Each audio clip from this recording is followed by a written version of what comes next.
Welcome to Ascend of Tales Audiobooks. Before we begin, please like, subscribe, and tap the notification bell so you never miss a moment of suspense, deduction, and classic mystery storytelling. If you're a fan of Agatha Christie or timeless crime fiction, this channel is your sanctuary for brilliant storytelling. Tonight, we present Motive vs. Opportunity, a clever and captivating short story by Agatha Christie, first published in 1932. Disclaimer: this audiobook is created under fair use guidelines for educational and entertainment purposes only. All rights to this story belong to Agatha Christie Limited and its copyright holders. We do not claim ownership of the original text and encourage you to support Christie's legacy by purchasing official editions from authorized publishers. So now, grab a cup of tea, settle into your coziest chair, and prepare for the intrigue of Motive v. Opportunity by Agatha Christie. Mr. Petherick cleared his throat rather more importantly than usual. "I am afraid my little problem will seem rather tame to you all," he said apologetically, "after the sensational stories we have been hearing. There is no bloodshed in mine, but it seems to me an interesting and rather ingenious little problem. And fortunately, I am in the position to know the right answer to it." "It isn't terribly legal, is it?" asked Joyce Lempriere. "I mean points of law and lots of Barnaby v. Skinner in the year 1881, and things like that." Mr. Petherick beamed appreciatively at her over his eyeglasses. "No, no, my dear young lady. You need have no fears on that score. The story I am about to tell is a perfectly simple and straightforward one and can be followed by any layman." "No legal quibbles now," said Miss Marple, shaking a knitting needle at him. "Certainly not," said Mr. Petherick. "Ah, well, I am not so sure, but let's hear the story. It concerns a former client of mine. I will call him Mr. Claude, Simon Claude.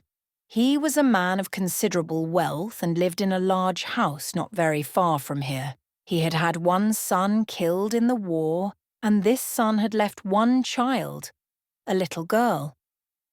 Her mother had died at her birth, and on her father's death she had come to live with her grandfather, who at once became passionately attached to her. Little Chris could do anything she liked with her grandfather. I have never seen a man more completely wrapped up in a child, and I cannot describe to you his grief and despair when, at the age of 11, the child contracted pneumonia and died. Poor Simon Claude was inconsolable. A brother of his had recently died in poor circumstances, and Simon Claude had generously offered a home to his brother's children, 2 girls, Grace and Mary, and a boy, George. But though kind and generous to his nephew and nieces, the old man never expended on them any of the love and devotion he had accorded to his little grandchild. Employment was found for George Claude in a bank nearby, and Grace married a clever young research chemist of the name of Philip Garrard. Mary, who was a quiet, self-contained girl, lived at home and looked after her uncle. She was, I think, fond of him in her quiet, undemonstrative way, and to all appearances things went on very peacefully. I may say that after the death of little Christabel, Simon Claude came to me and instructed me to draw up a new will. By this will, his fortune, a very considerable one, was divided equally between his nephew and nieces, a 1/3 share to each. Time went on. Chancing to meet George Claude one day, I inquired for his uncle, whom I had not seen for some time. To my surprise, George's face clouded over. "I wish you could put some sense into Uncle Simon," he said ruefully. His honest but not very brilliant countenance looked puzzled and worried. This spirit business is getting worse and worse." "What spirit business?" I asked, very much surprised. Then George told me the whole story. How Mr. Clode had gradually got interested in the subject, and how on the top of this interest he had chanced to meet an American medium, a Mrs. Eurydice Spragg. This woman, whom George did not hesitate to characterize as an out-and-out swindler, had gained an immense ascendancy over Simon Clode. She was practically always in the house, and many séances were held in which the spirit of Christabel manifested itself to the doting grandfather. I may say here and now that I do not belong to the ranks of those who cover spiritualism with ridicule and scorn. I am, as I have told you, a believer in evidence, and I think that when we have an impartial mind and weigh the evidence in favour of spiritualism, there remains much that cannot be put down to fraud or lightly set aside. Therefore, as I say, I am neither a believer nor an unbeliever. There is certain testimony with which one cannot afford to disagree.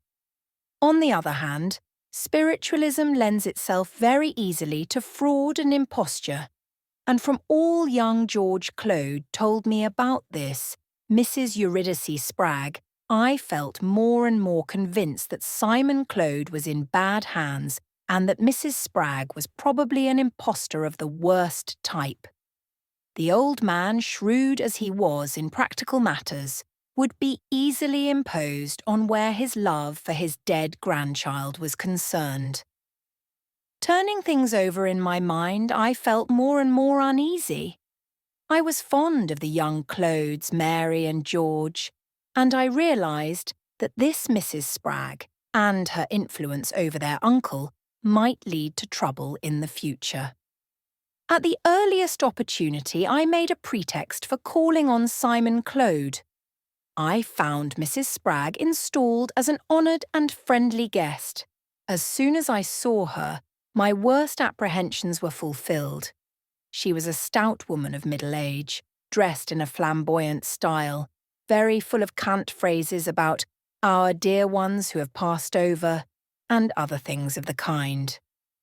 Her husband was also staying in the house, Mr. Absalom Spragg, a thin, lank man with a melancholy expression and extremely furtive eyes. As soon as I could, I got Simon Clode to myself and sounded him tactfully on the subject. He was full of enthusiasm. Eurydice Spragg was wonderful. She had been sent to him directly in answer to a prayer.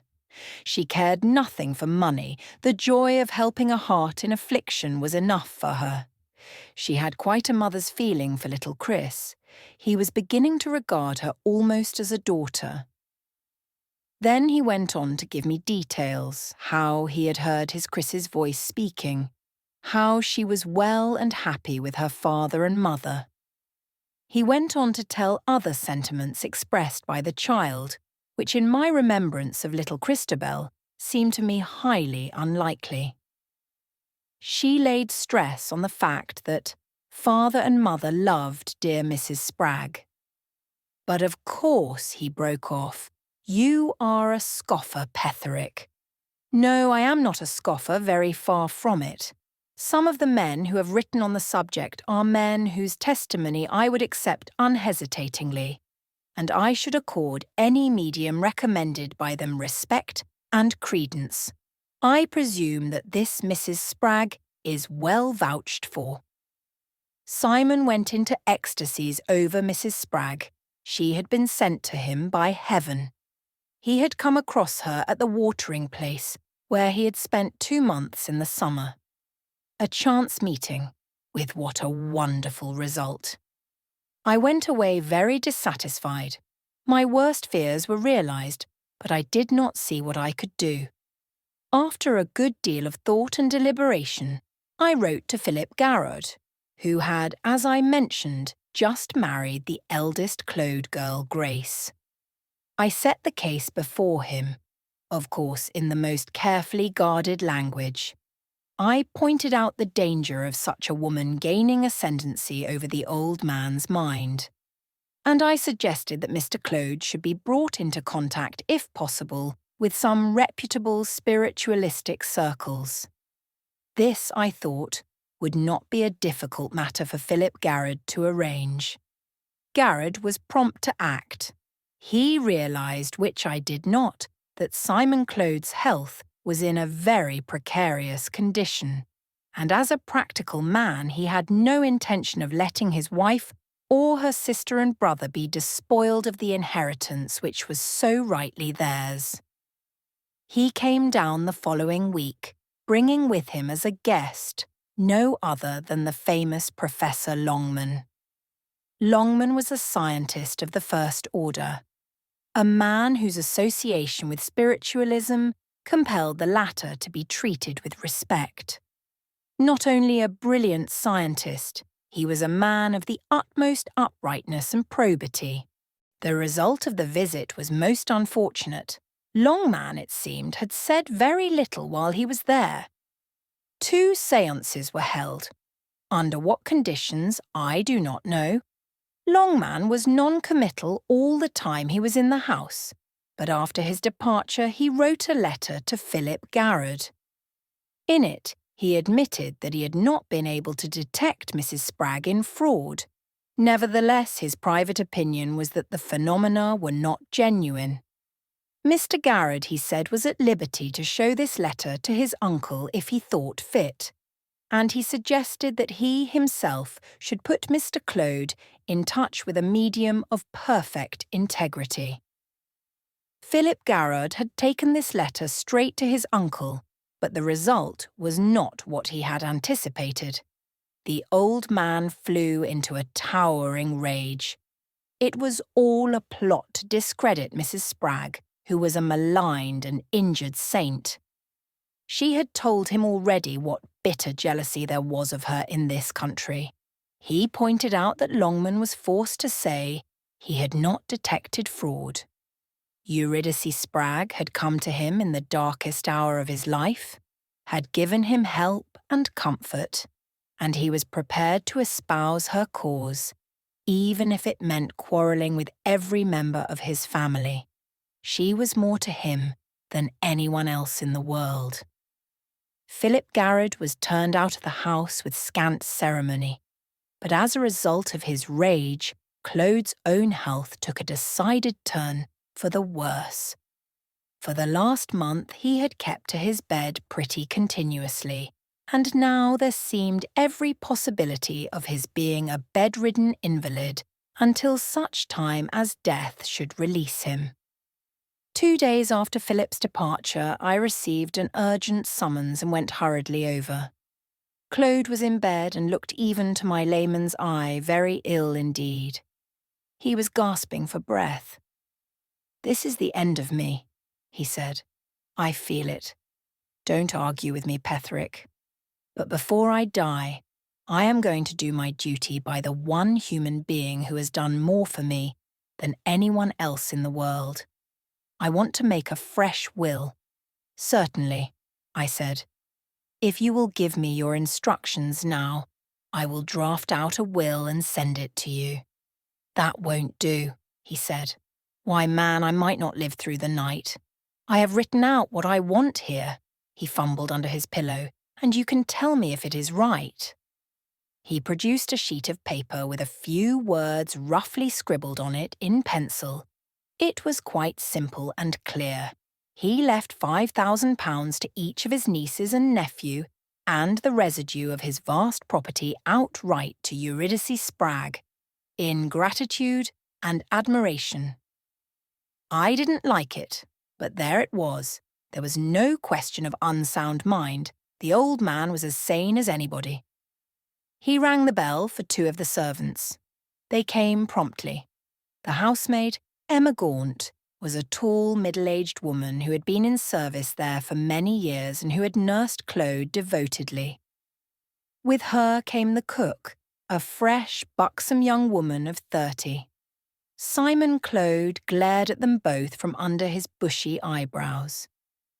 "I want you to witness my will," Emma, get me my fountain pen. Emma went over obediently to the desk. Not that left-hand drawer, girl, said old Simon irritably. Don't you know it is in the right-hand one? No, it is here, sir, said Emma, producing it.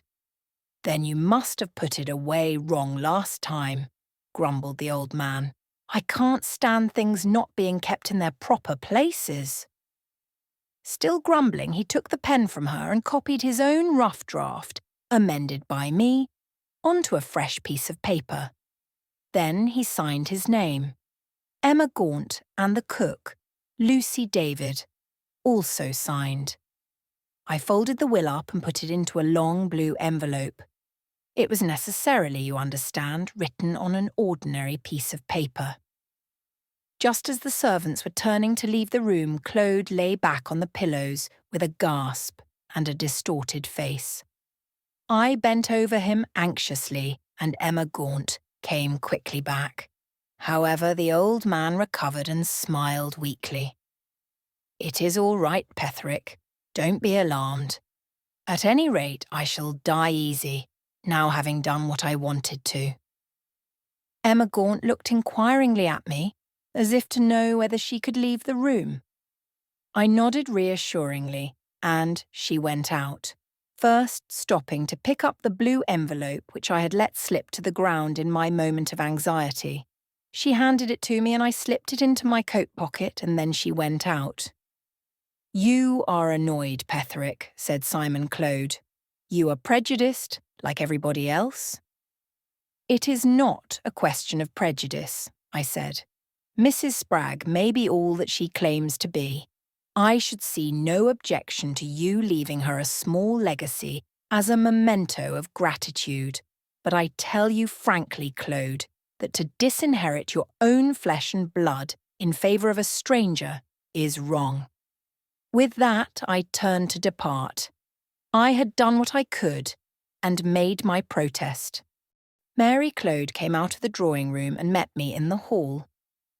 You will have tea before you go, won't you? Come in here, and she led me into the drawing-room. A fire was burning on the hearth and the room looked cosy and cheerful. She relieved me of my overcoat just as her brother George came into the room. He took it from her and laid it across a chair at the far end of the room. Then he came back to the fireside where we drank tea. During the meal, a question arose about some point concerning the estate. Simon Claude said he didn't want to be bothered with it and had left it to George to decide. George was rather nervous about trusting to his own judgment. At my suggestion, we adjourned to the study after tea, and I looked over the papers in question. Mary Claude accompanied us. A quarter of an hour later, I prepared to take my departure. Remembering that I had left my overcoat in the drawing-room, I went there to fetch it. The only occupant of the room was Mrs. Spragg, who was kneeling by the chair on which the overcoat lay. She seemed to be doing something rather unnecessary to the cretonne cover. She rose with a very red face as we entered. That cover never did sit right, she complained. My, I could make a better fit myself. I took up my overcoat and put it on. As I did so, I noticed that the envelope containing the will had fallen out of the pocket and was lying on the floor.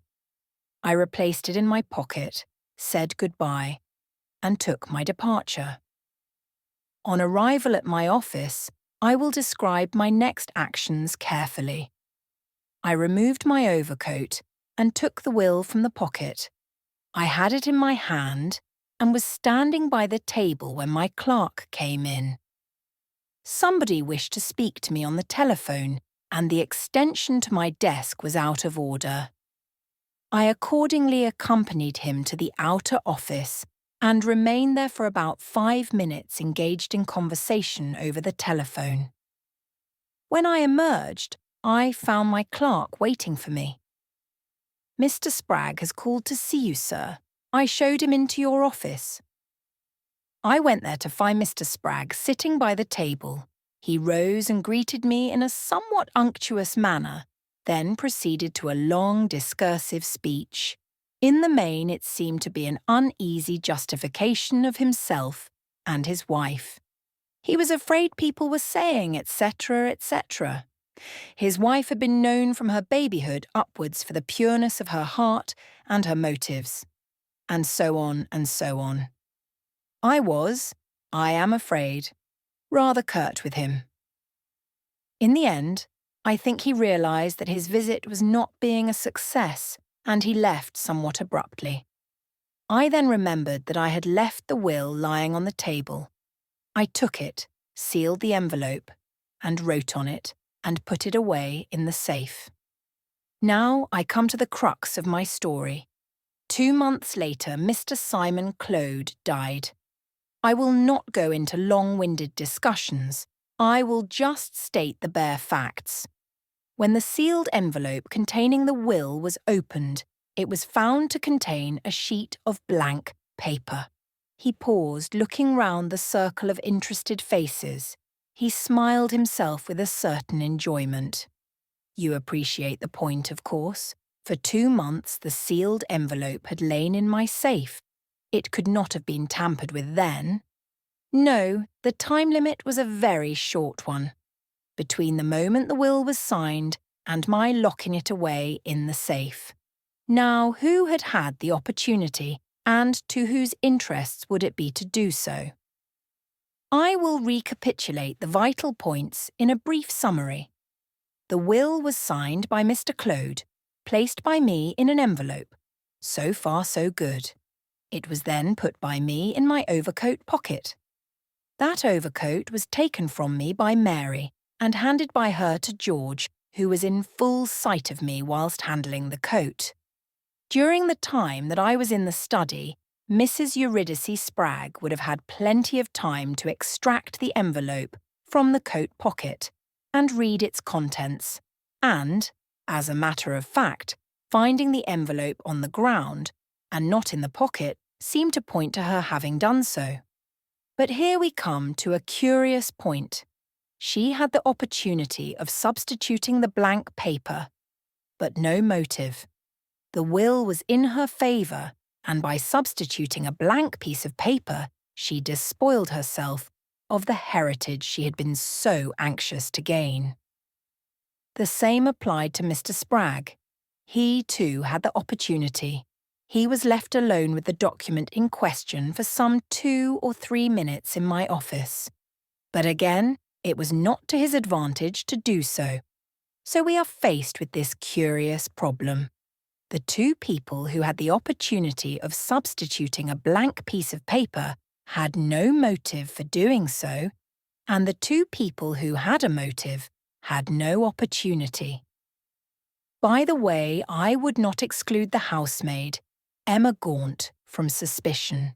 She was devoted to her young master and mistress, and detested the Spraggs. She would, I feel sure, have been quite equal to attempting the substitution if she had thought of it.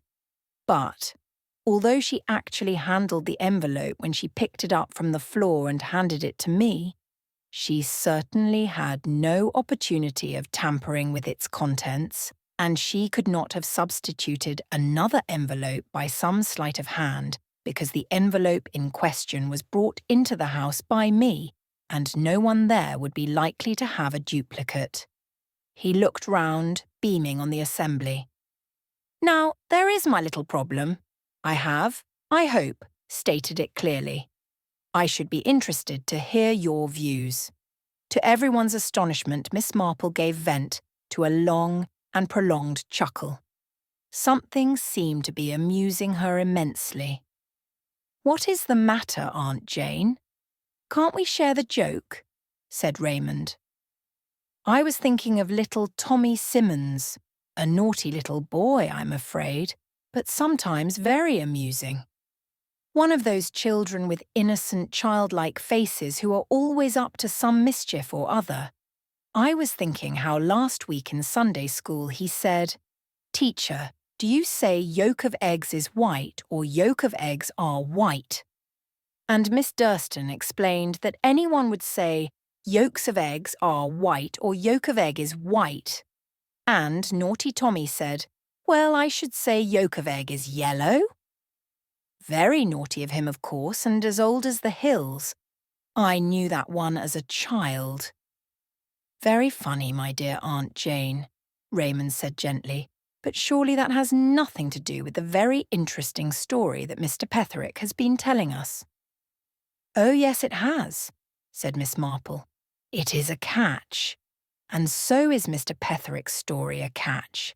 So like a lawyer. Ah, my dear old friend. She shook a reproving head at him. I wonder if you really know, said the lawyer with a twinkle. Miss Marple wrote a few words on a piece of paper, folded them up and passed them across to him. Mr. Petherick unfolded the paper, read what was written on it, and looked across at her appreciatively.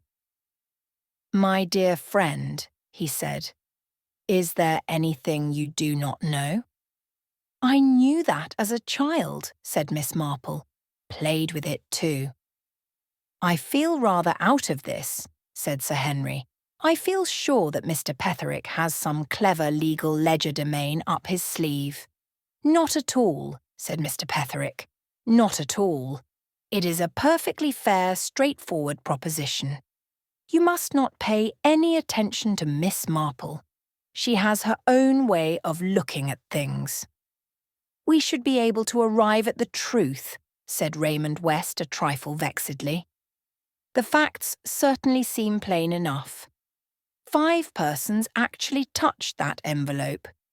The Spraggs clearly could have meddled with it, but equally clearly they did not do so. There remains the other 3. Now, when one sees the marvellous ways that conjurers have of doing a thing before one's eyes, it seems to me that the paper could have been extracted and another substituted by George Clode during the time he was carrying the overcoat to the far end of the room. Well, I think it was the girl, said Joyce. I think the housemaid ran down and told her what was happening, and she got hold of another blue envelope and just substituted the one for the other. Sir Henry shook his head. I disagree with you both, he said slowly. These sort of things are done by conjurers, and they are done on the stage and in novels, but I think they would be impossible to do in real life, especially under the shrewd eyes of a man like my friend Mr. Petherick here. But I have an idea. It is only an idea, and nothing more. We know that Professor Longman had just been down for a visit and that he said very little. It is only reasonable to suppose that the Spraggs may have been very anxious as to the result of that visit. If Simon Clode did not take them into his confidence, which is quite probable, they may have viewed his sending for Mr. Petherick from quite another angle. They may have believed that Mr. Clode had already made a will which benefited Eurydice Spragg, and that this new one might be made for the express purpose of cutting her out as a result of Professor Longman's revelations, or alternatively, as you lawyers say, Philip Garrard had impressed on his uncle the claims of his own flesh and blood. In that case, suppose Mrs. Spragg prepared to effect a substitution.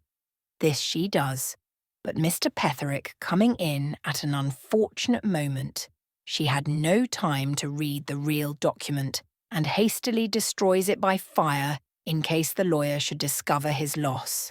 Joyce shook her head very decidedly. She would never burn it without reading it. The solution is rather a weak one, admitted Sir Henry. I suppose, Mr. Petherick did not assist Providence himself. The suggestion was only a laughing one, but the little lawyer drew himself up in offended dignity. A most improper suggestion, he said with some asperity. What does Dr. Pender say? Asked Sir Henry. I cannot say I have any very clear ideas.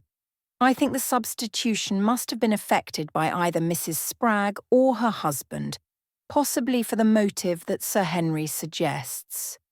If she did not read the will until after Mr. Petherick had departed, she would then be in somewhat of a dilemma, since she could not own up to her action in the matter. Possibly she would place it among Mr. Clode's papers, where she thought it would be found after his death. But why it wasn't found, I don't know. It might be a mere speculation this, that Emma Gaunt came across it and, out of misplaced devotion to her employers, deliberately destroyed it. "I think Dr. Pender's solution is the best of all," said Joyce. "Is it right, Mr. Petherick?" The lawyer shook his head. "I will go on where I left off. I was dumbfounded, and quite as much at sea as all of you are. I don't think I should ever have guessed the truth. Probably not, but I was enlightened. It was cleverly done, too. I went and dined with Philip Garrod about a month later, and in the course of our after-dinner conversation, he mentioned an interesting case that had recently come to his notice. I should like to tell you about it, Petherick, in confidence, of course." "Quite so," I replied. "A friend of mine who had expectations from one of his relatives was greatly distressed to find that that relative had thoughts of benefiting a totally unworthy person. My friend, I am afraid, is a trifle unscrupulous in his methods. There was a maid in the house who was greatly devoted to the interests of what I may call the legitimate party. My friend gave her very simple instructions. He gave her a fountain pen, duly filled. She was to place this in a drawer in the writing table in her master's room, but not the usual drawer where the pen was generally kept. If her master asked her to witness his signature to any document and asked her to bring him his pen, she was to bring him, not the right one, but this one which was an exact duplicate of it. That was all she had to do. He gave her no other information. She was a devoted creature, and she carried out his instructions faithfully. He broke off and said, "I hope I am not boring you, Petherick." "Not at all," I said. "I am keenly interested." Our eyes met. "My friend is, of course, not known to you," he said. "Of course not," I replied. "Then that is all right," said Philip Garrod. He paused, then said smilingly, "You see the point?